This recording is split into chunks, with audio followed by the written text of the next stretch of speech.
m'appelle François, je vais vous présenter un peu ma classe C Mercedes et je vais vous expliquer pourquoi j'ai pris cette voiture-là par rapport à d'autres voitures de la même catégorie ou de la même gamme de prix. Donc typiquement, moi j'ai hésité entre cette classe C, une série 3, qui est à peu près dans la même gamme, voire dans le même type de prix, un monospace, donc soit un gros scénic avec pas mal d'options, soit un Renault Espace. Cette classe C, moi je le trouvais sympa, déjà à l'avant je le trouve assez sympa. Il y a plusieurs versions en fait dans la classe C, là c'est la version avant-garde. Il y a une version classique avec la petite étoile Mercedes, mais on va dire que c'était une image un peu plus senior. Déjà que Mercedes c'est une image un peu senior, entre guillemets. J'ai essayé de choisir un truc qui fasse un peu plus sympa et dynamique. Donc là la calandre, il y a une calandre sport, mais je ne l'ai pas prise parce que là ça fait un peu cacou je trouve. Donc là il y a une calandre, c'est sympa. L'autre raison aussi qui m'a amené à choisir la voiture, c'est qu'en fait c'est une voiture qui est relativement haute en fait, versus toujours par exemple la série 3 ou la 406 ou surtout la série 3 en fait, ou même Audi. Donc là en fait on a une bonne visibilité, il y a une bonne vue, c'est sympa, les jantes sont assez sympas. C'est les jantes standards en fait qui vont avec la voiture, enfin avec les finitions de cette voiture plus exactement. Ce qui est aussi sympa, tiens j'en profite, c'est le petit rappel du clignotant sur le côté. Sinon l'ouverture du coffre elle est placée par là. Ça fait comme ça, bon là il y a 2-3 trucs dans le coffre, vous verrez, mais bon il y a les petites astuces d'ouverture de coffre qui sont assez sympathiques. Ce qui est pas mal, alors il y a une option qui permet de verrouiller le coffre automatiquement que j'ai pas pris.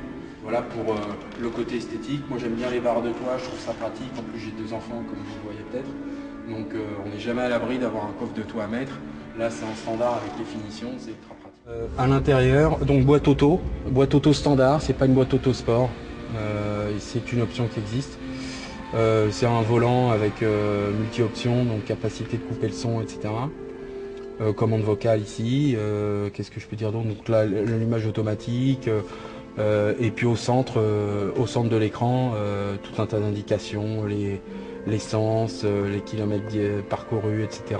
Donc le tableau de bord, moi qui m'a tout de suite beaucoup plu quand j'ai essayé la voiture, parce que il est hyper clair, tout est à portée de main, donc bien évidemment sur ce type de véhicule il y a toujours un couloir central, etc. Donc un écran de GPS qui est assez sympa.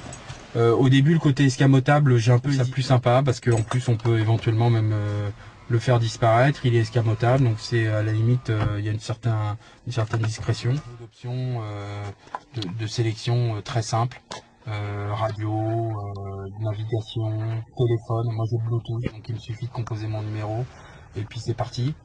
Il y a un point faible dans la voiture et un côté frustration, c'est que il n'y a pas de prise iPod. Voilà, en termes de visibilité, moi je la trouve excellente. C'est un break, mais c'est pas si gros que ça en fait. C'est juste une question d'habitude. Une particularité quand même, donc il n'y a pas d'option en fait côté droit. Tout se trouve à gauche. Ça c'est vrai que c'est assez bizarre. Je trouve pas ça très bien fait en fait à l'usage.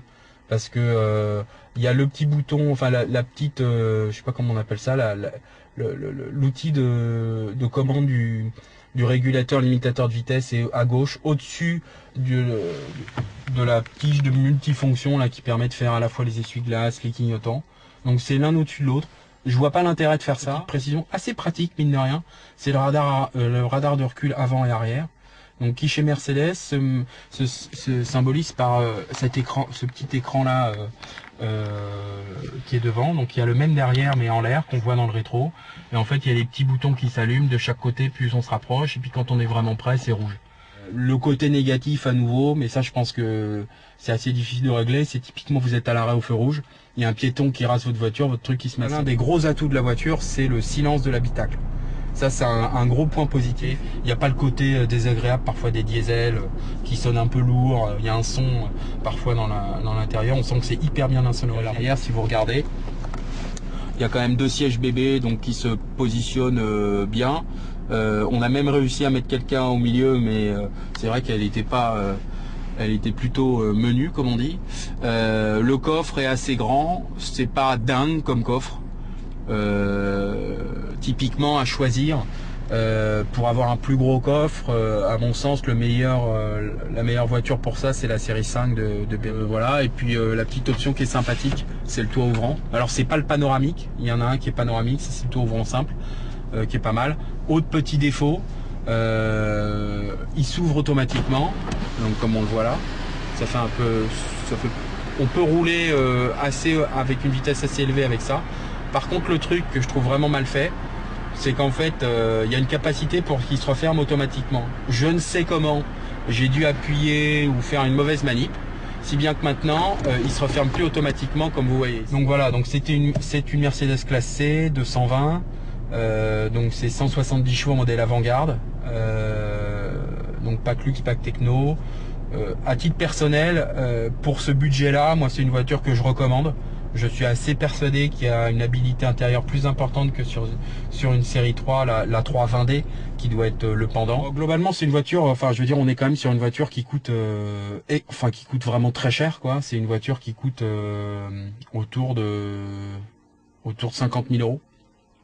Donc on est quand même sur du très haut de gamme. Donc clairement, à partir de ce niveau-là de prix, il n'y a pas de... bah écoutez, voilà pour ce partage d'opinion sur ma voiture. Peut-être à bientôt autour de, je sais pas, soit d'une autre voiture si j'en change, soit d'un autre produit, j'en sais rien. Peut-être une bonne bouteille de vin que j'aurais bu après être arrivé et pas pendant. Donc voilà, à bientôt.